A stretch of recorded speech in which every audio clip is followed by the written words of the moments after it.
berikan kami kesempatan, bukan cuma untuk menikmati nafas hidup, tapi menikmati kebenaran-Mu, di mana kami boleh sama-sama bersekutu dengan Engkau. Pimpin kami Tuhan, di dalam ibadah ini, kami juga mau belajar firman-Mu, dituntun oleh firman-Mu, dan urapi hamba-Mu yang penuh dengan keterbatasan, sehingga dapat menyampaikan yang Tuhan inginkan. Amin. Shalom, selamat pagi Bapak Ibu. Mari saya ajak kita semua membaca satu bagian firman Tuhan dari kitab Kejadian pasalnya yang ke-45 ayat 1 sampai ayatnya yang ke-5.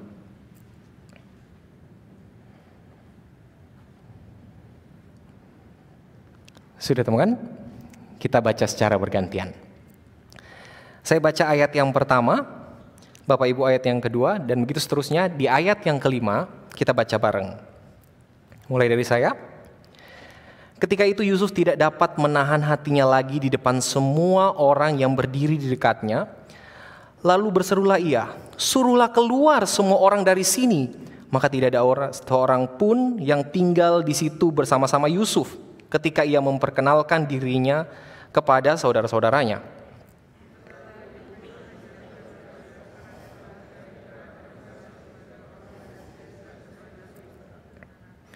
Dan Yusuf berkata kepada saudara-saudaranya, "Akulah Yusuf, masih hidupkah Bapa?" Tetapi saudara-saudaranya tidak dapat menjawabnya, sebab mereka takut dan sangat gemetar menghadapi dia.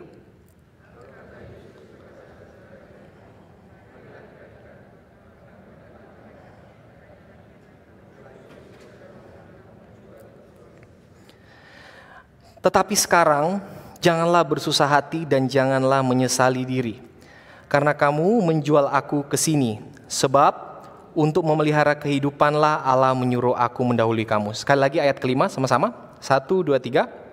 Tetapi sekarang janganlah bersusah hati dan janganlah menyesali diri, karena kamu menjual aku ke sini.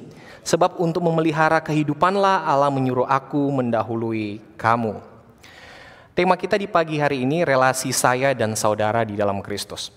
Bapak Ibu, berbicara relasi berarti tidak dapat dipungkiri kita juga hidup di lingkungan di mana kita benar-benar menyadari kalau relasi itu penting karena ada yang kita lihat keretakan-keretakan khususnya di dalam keluarga. Umumnya kita melihat keretakan itu berbicara antara orang tua.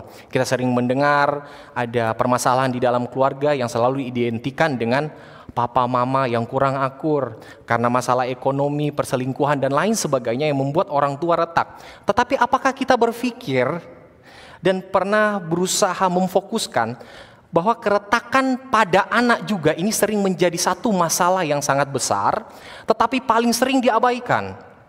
Karena kita memandang, toh anak-anak juga ujung-ujungnya namanya kakak adik pasti baikan kok.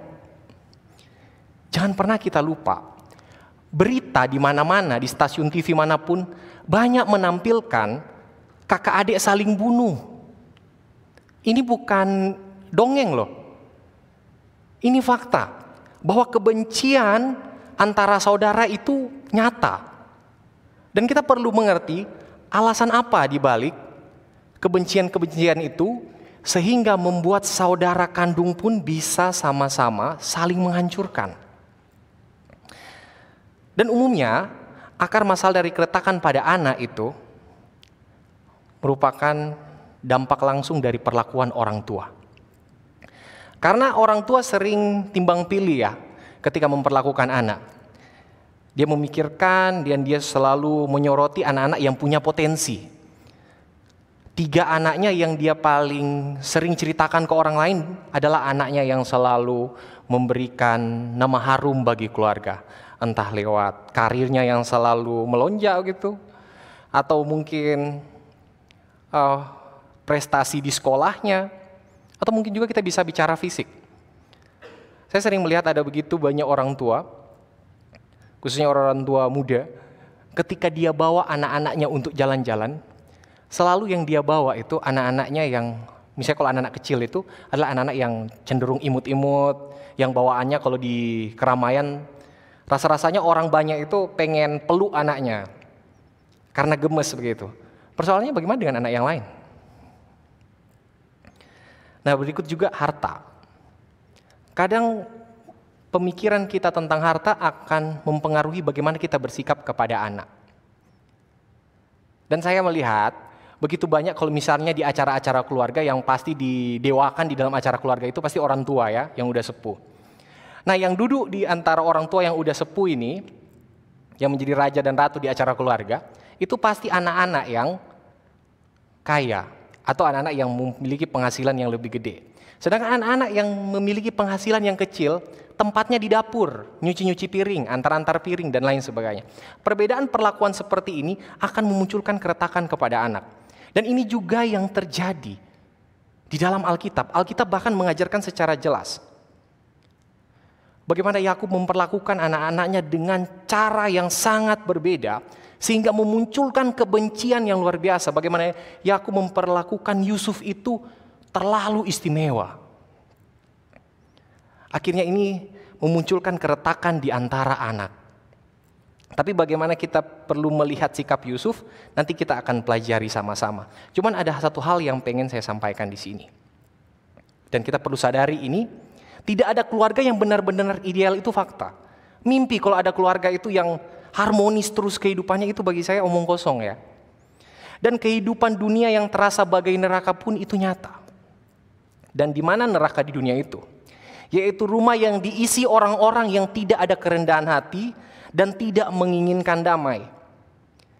Dia menyembah egonya dan egonya menuntun dia, yang ada di pikiran dia. Selama dia tidak merasakan luka yang saya rasakan, saya tidak akan pernah mau mengampuni sekalipun itu sedarah dengan saya. Dan ini sangat berbahaya. Tapi ini toh juga terjadi di kehidupan anak-anak Tuhan. Maka kita perlu belajar dari sikap Yusuf. Bagaimana Yusuf adalah pribadi yang sangat terluka. Pribadi yang kehidupannya, nilai hidupnya bisa diukur dengan uang.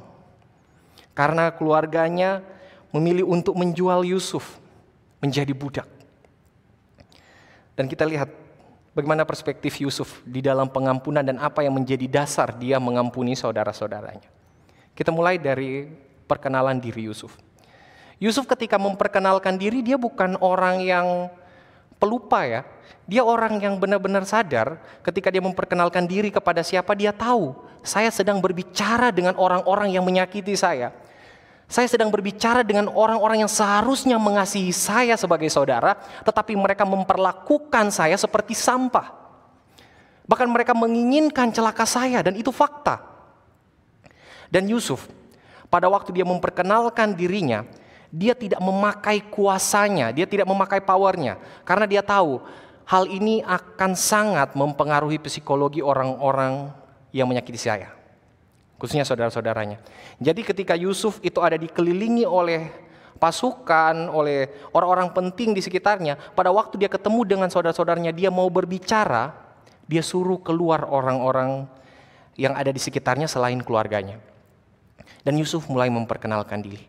Akulah Yusuf, saudaramu yang kamu jual ke Mesir. Tentu pernyataan ini bukan cuma membuat saudara-saudaranya malu ya. Paling enggak ini sungguh menampar sekali perkataan ini. Cuma di saat yang bersamaan mereka antara percaya dan tidak. Masa benar ini Yusuf? Intinya mereka tidak dapat menjawab, kalau benar kami celaka, kalau enggak benar ini juga cukup menakutkan bahwa ada yang tahu peristiwa di mana saya mencelakai saudara saya. Tapi apakah Yusuf tujuannya ingin mempermalukan? Tentu tidak. Tapi memang dia pengen untuk mengenalkan dirinya. Di ayat 8b, selain dia memperkenalkan dirinya sebagai saudara yang terjual, dia memperkenalkan diri sebagai orang yang memiliki perubahan status yang luar biasa. Dia berkata, dialah yang telah menempatkan aku sebagai bapa bagi Firaun. Sebagai bapa bukan berarti Firaun mengangkat Yusuf menjadi bapaknya ya, tidak. Tapi lebih kepada penasehat, pembimbing yang mengarahkan. Dan tuan atas seluruh tanah Mesir. Jadi Yusuf di sini oleh kuasa Firaun itu diberikan satu mandat. Dia memegang kendali sistem yang ada di Mesir. Nah tentunya ini orang yang sangat penting, orang nomor 2 di Mesir. Bukan main ya. Ketika kita berhadapan dengan orang-orang yang dulunya menginginkan celaka kita, dan satu masa dia datang ke kita, dan tanpa sadar, kita ini ternyata sudah jadi orang yang sukses. Perilaku kita bisa jadi sangat liar ketika kita berhadapan dengan orang dulu yang pernah mau mencelakakan kita. Sekalipun kita tahu orang yang datang kepada kita ini sekarang lagi butuh-butuhnya, lagi sulit-sulitnya. Tetapi karena ego kita yang didompleng oleh kuasa, itu akan membuat kita itu sangat buas. Berbeda dengan Yusuf. Yusuf punya banyak alasan, dan satu alasan paling kuat yang akan kita pelajari nanti, kenapa dia tidak ingin membenci. Kita masuk pada bagian yang berikut. Nah Bapak Ibu, sadar gak sih? Di dalam hal memperlakukan dan merendahkan orang lain, tidak akan pernah membuatmu menjadi lebih mulia daripada orang yang kau permalukan. Pernah kita berpikir seperti ini?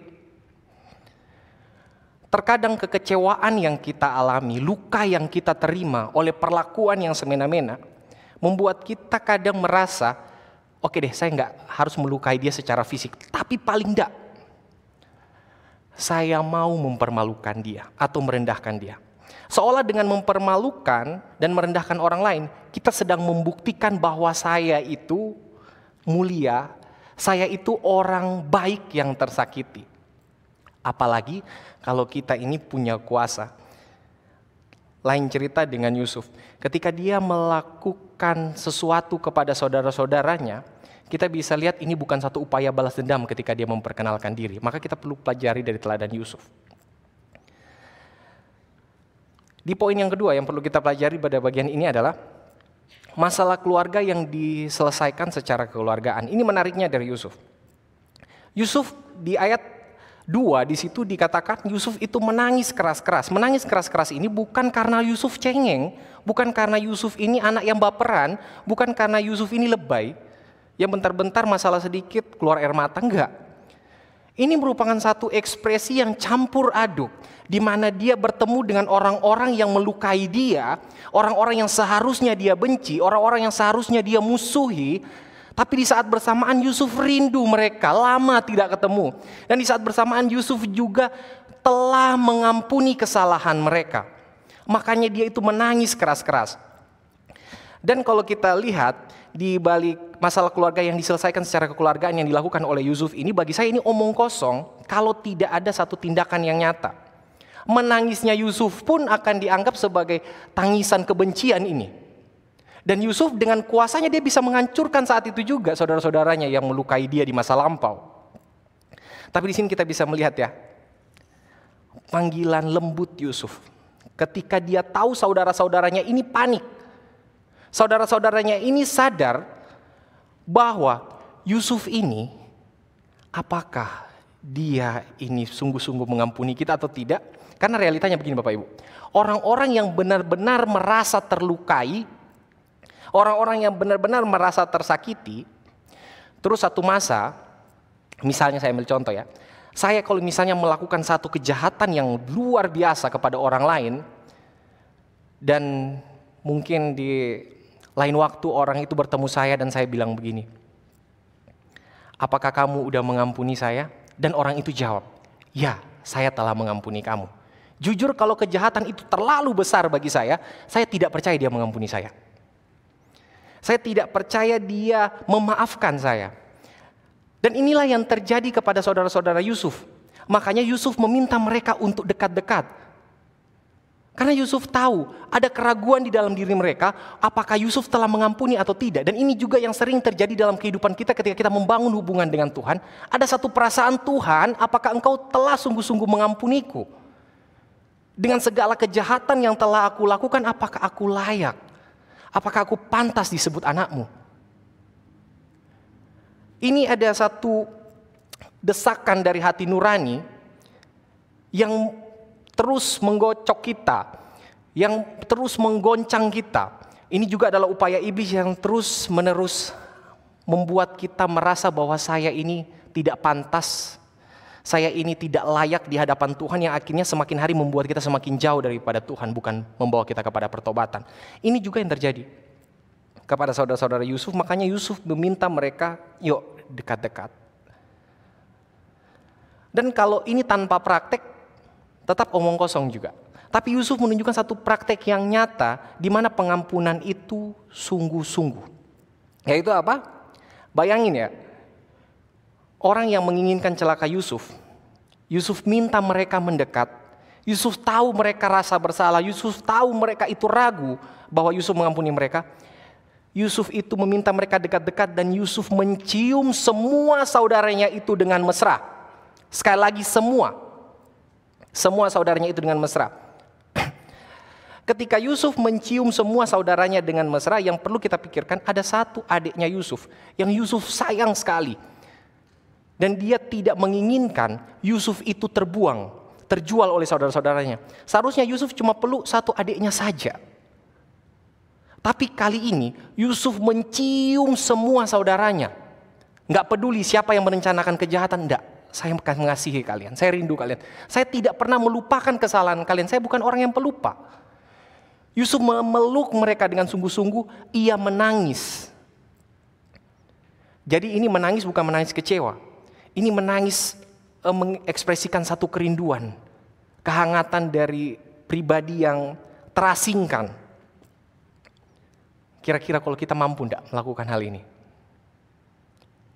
Ke orang yang benar-benar jahat ke kita, kita mau merangkul dia, kita mau menyatakan kasih dengan sungguh-sungguh, bukan cuma dengan omongan. Banyak orang itu mengampuni itu cuma dengan omongan. Iya, saya udah maafin kok, tapi belum tentu hatinya Bapak Ibu. Belum tentu hatinya. Dan Yusuf ketika dia meminta mereka untuk mendekat dan mencium mereka, Yusuf tidak banyak klarifikasi lagi, Yusuf tidak banyak meminta penjelasan, diskusi dan segala macam. Ingat enggak dulu kamu pernah jual saya? Ingat enggak dulu kamu pernah lakuin ini itu? Enggak. Bagi Yusuf, ini upaya yang dilakukan Tuhan mengirim mereka ke sini supaya ada terjadi perdamaian. Dan saya enggak perlu terlalu banyak omong. Jadi Yusuf cuma menunjukkan ekspresi itu dengan sentuhan fisik. Dia mencium sambil menangis dan memeluk mereka. Wah, ini luar biasa. Makanya setelah itu baru ada keberanian dari saudara-saudaranya. Saudara-saudaranya setelah itu baru saudara-saudaranya bisa bercakap-cakap dengan dia. Saudara-saudaranya itu diyakinkan lewat apa yang Yusuf lakukan. Jadi kalau tanpa Yusuf melakukan hal-hal ini, nggak mungkin saudara-saudaranya itu berani mendekat. Nah Bapak Ibu, kalau kita tahu ya, zaman ini semua orang ini sudah sentuh medsos ya. Nggak peduli anak kecil sampai lansia sentuh medsos. Mau makan aja, mau makan di mana, harganya berapa, rata-rata kita mau posting semua. Untuk supaya orang tahu ini saya dengan identitas saya. Cuma masalahnya adalah sampai masalah keluarga kita kadang-kadang kita posting. Kita jadikan tontonan bagi orang lain. Seolah-olah kita mau minta perhatian. Yusuf juga sebenarnya pengen kalau dia mau kan. Dia banyak orang-orang di sekitarnya yang sayang dia. Bisa aja dia curhat dan meminta untuk balas dendam kepada saudara-saudaranya. Dan apakah kita mungkin ketika menyelesaikan satu permasalahan, kita menyelesaikan secara kekeluargaan. Sering persoalan menyelesaikan masalah secara kekeluargaan itu sering condong omong kosong. Tidak ada kerendahan hati, ego yang kita tonjolkan, semakin memperketat argumen-argumen kita untuk membuat orang lain terlihat salah, seolah-olah kita orang paling baik yang tersakiti.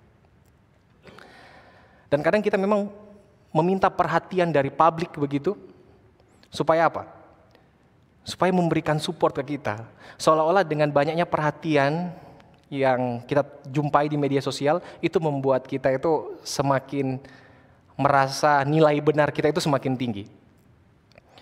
Dan saya mau ingatkan, jangan pernah mengumbar masalah keluarga hanya demi mencari pembelaan dan perhatian.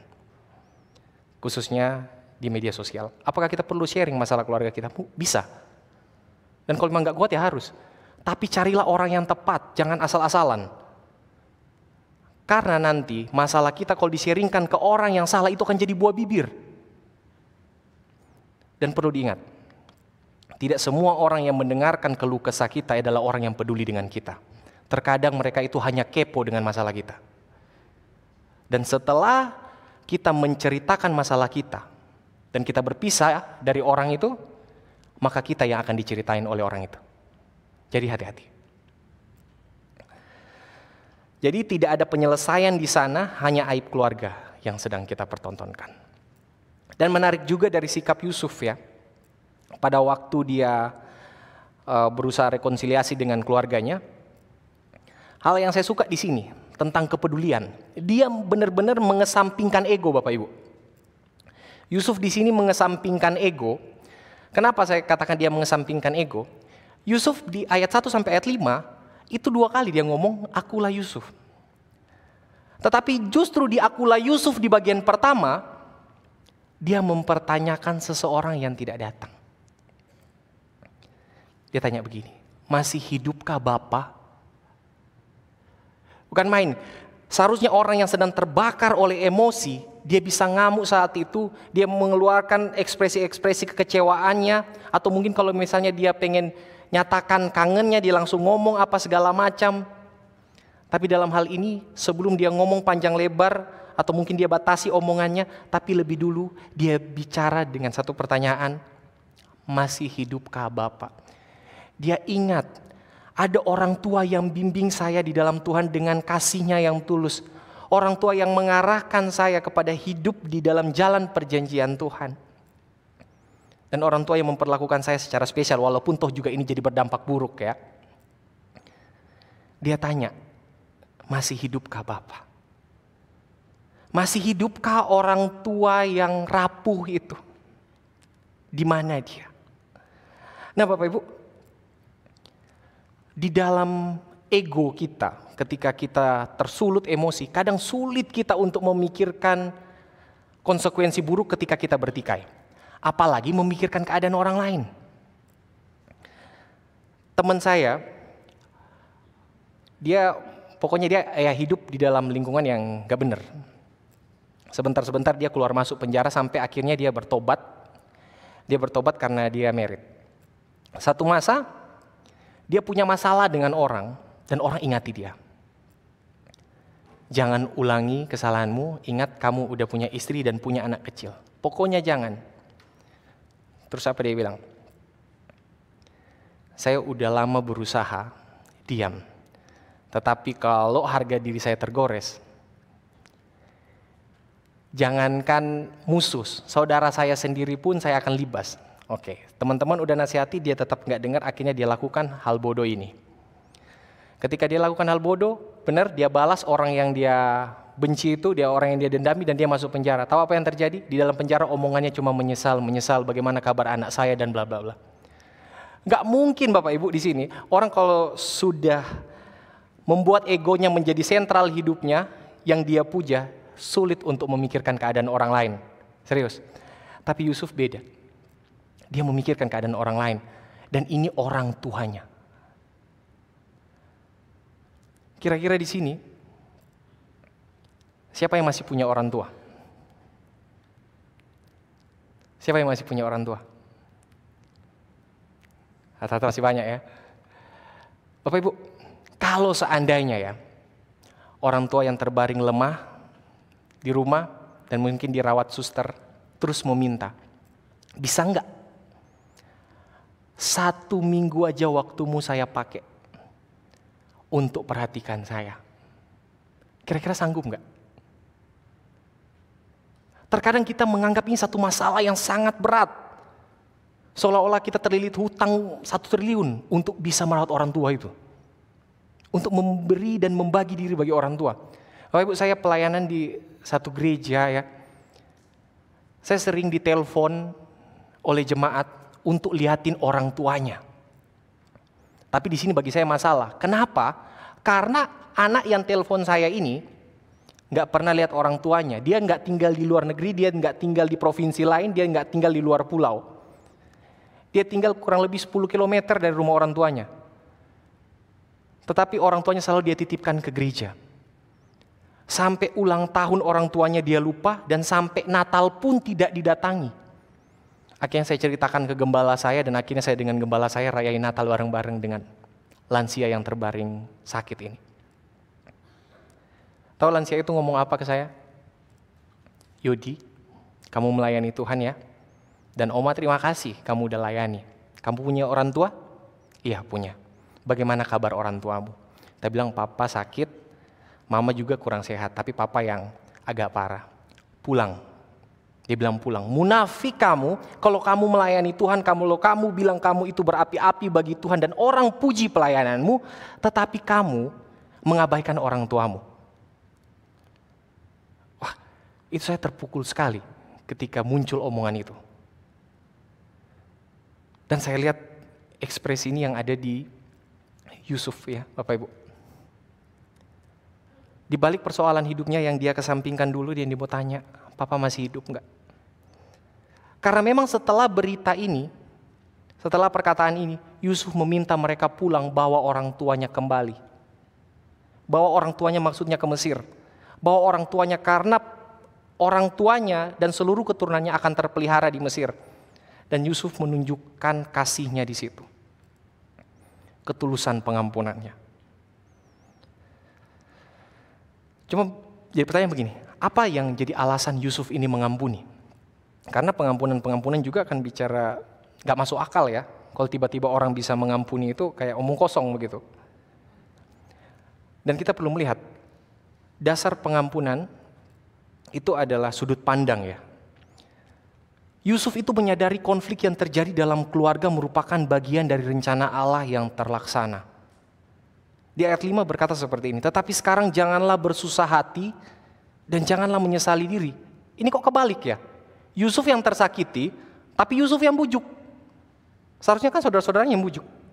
Yang merayu Yusuf supaya ampuni mereka. Enggak, tapi ini Yusuf yang berusaha meyakinkan mereka. Janganlah bersusah hati dan janganlah menyesali diri karena kamu menjual aku di sini. Waduh, ini perkataan yang sungguh menyayat ya. Tapi Yusuf punya alasan. Apa alasannya? Sebab untuk memelihara kehidupanlah Allah menyuruh aku mendahului kamu. Tuhan sampai sedemikian rinci memelihara umat perjanjian. Tuhan sampai sedemikian detail mengatur rentetan sejarah yang ada. Supaya di mana Tuhan berjanji bahwa Mesias akan turun dari keturunan Abraham itu gak boleh terputus. Itu bukan cuma omongan Tuhan yang cuma sekedar jadi omongan. Tuhan bahkan sampai atur rentetan sejarah itu. Sampai di peristiwa akan terjadi kelaparan yang kurang lebih 7 tahun. Yang akan banyak membuat orang mati kelaparan. Dan salah satunya keluarga Yusuf juga ini pasti mati kelaparan kalau Tuhan gak pelihara. Dan Tuhan pelihara mereka. Tuhan pelihara mereka lewat peristiwa yang menyakitkan. Bayangin Tuhan pakai Yusuf tidak dengan firman, Yusuf kamu pergi ke Mesir, kamu akan jadi raja di sana dan bla bla bla. Enggak. Tuhan bawa Yusuf dengan peristiwa yang sangat menyakitkan. Saya yakin Yusuf juga bergumul ke Tuhan, Tuhan apa salah saya? Kenapa saya jadi begini? Apa maksud Tuhan? Saya pikir mungkin juga Yusuf stres banget. Ketika dia tidak melakukan kejahatan yang besar, tetapi dia harus menanggung hukuman yang tidak main-main. Dan dia seharusnya bertanya, Tuhan ini hukuman gak sih? Atau ujian atau apa? Menariknya, Yusuf mendapatkan jawaban itu. Sebab untuk memelihara kehidupan Allah menyuruh aku mendahului kamu. Allah memelihara umat perjanjian itu. Allah tidak pengen terputus janji kekal akan turunnya Mesias dari keturunan Abraham. Allah tidak pengen segala macam yang Allah rencanakan khususnya untuk menyelamatkan manusia itu gagal hanya karena rancangan manusia. Kan rancangan manusia untuk Yusuf untuk mencelakakan Yusuf, tapi tidak.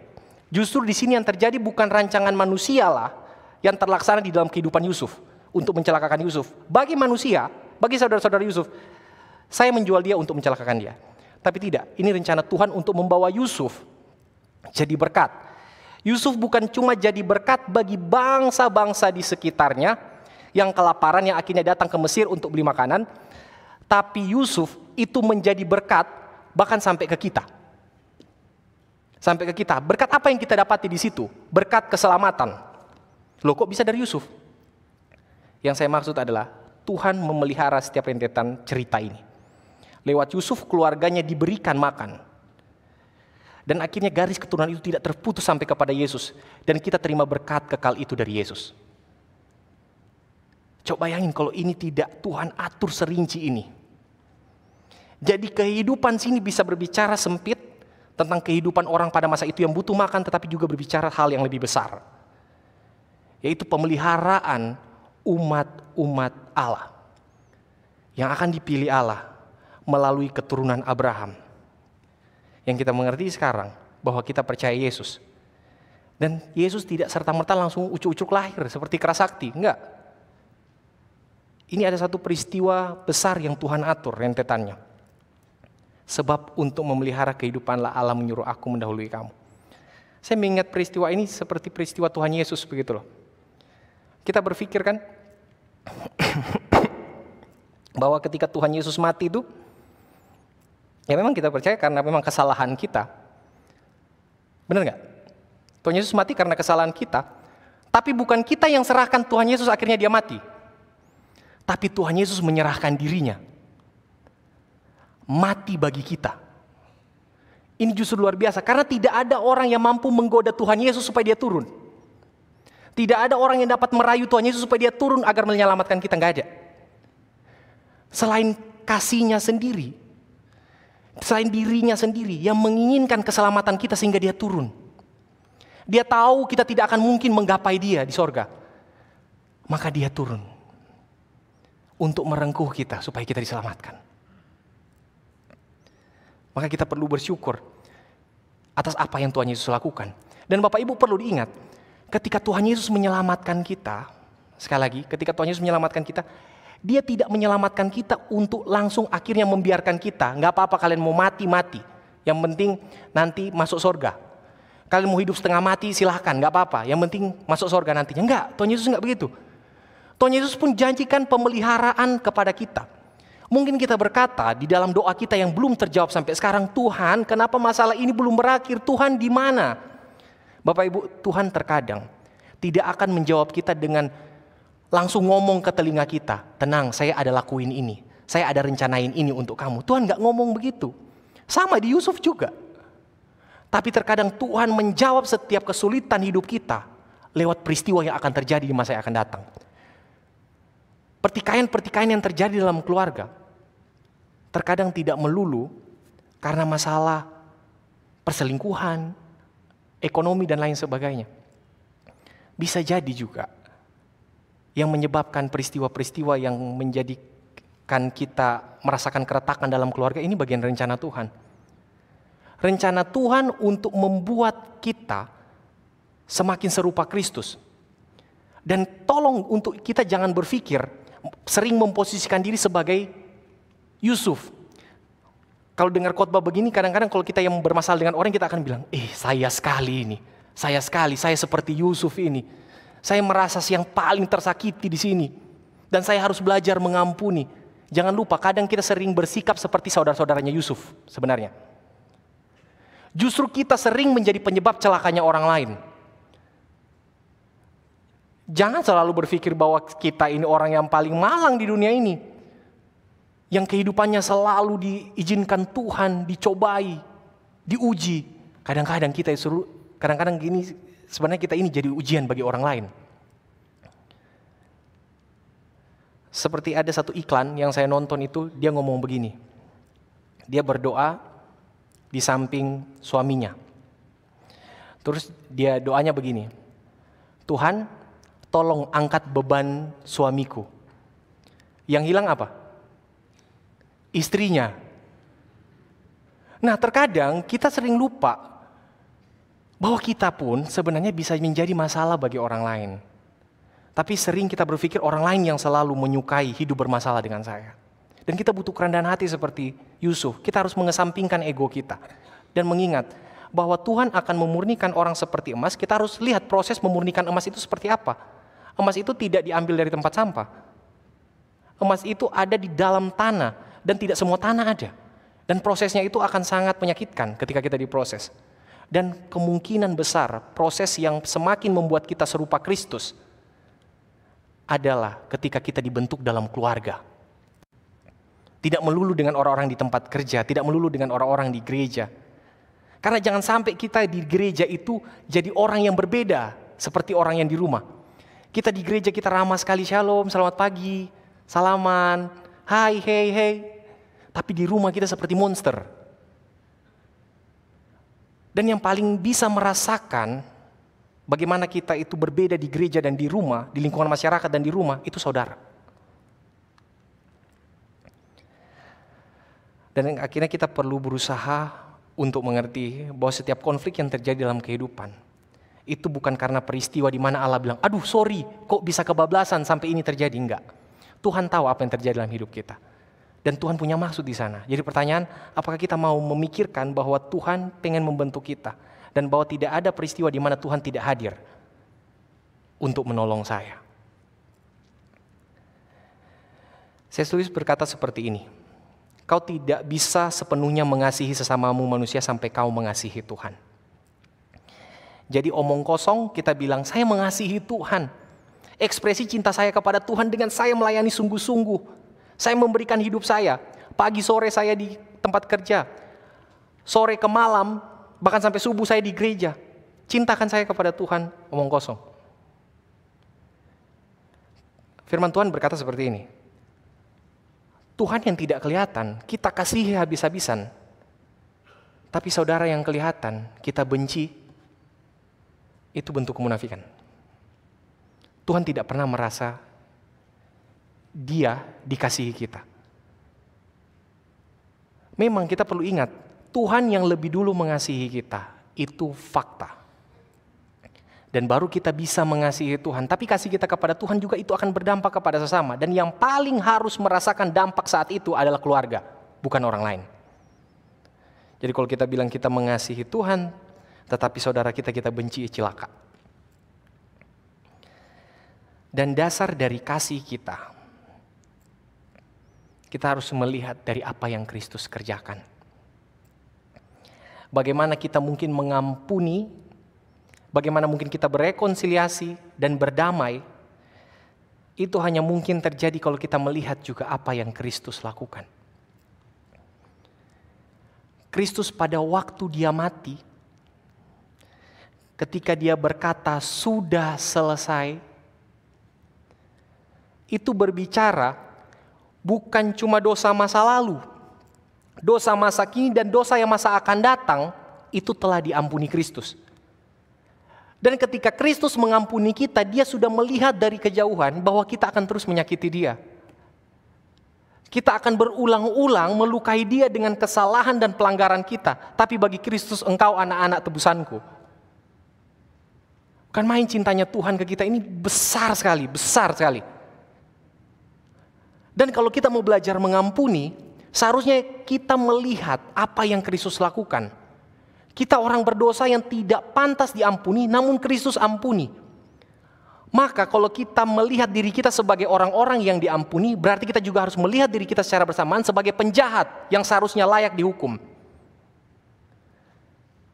Di saat yang bersamaan, ketika kita melihat orang lain menyakiti kita, marah boleh? Boleh dong, kita bukan batu kok, yang gak ada perasaan.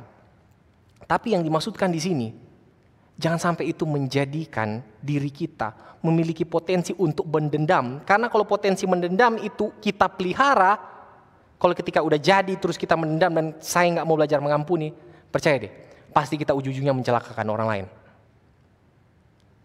Dan kita perlu sadar juga, mengampuni itu bukan keadaan di mana saya lupa kesalahan orang lain.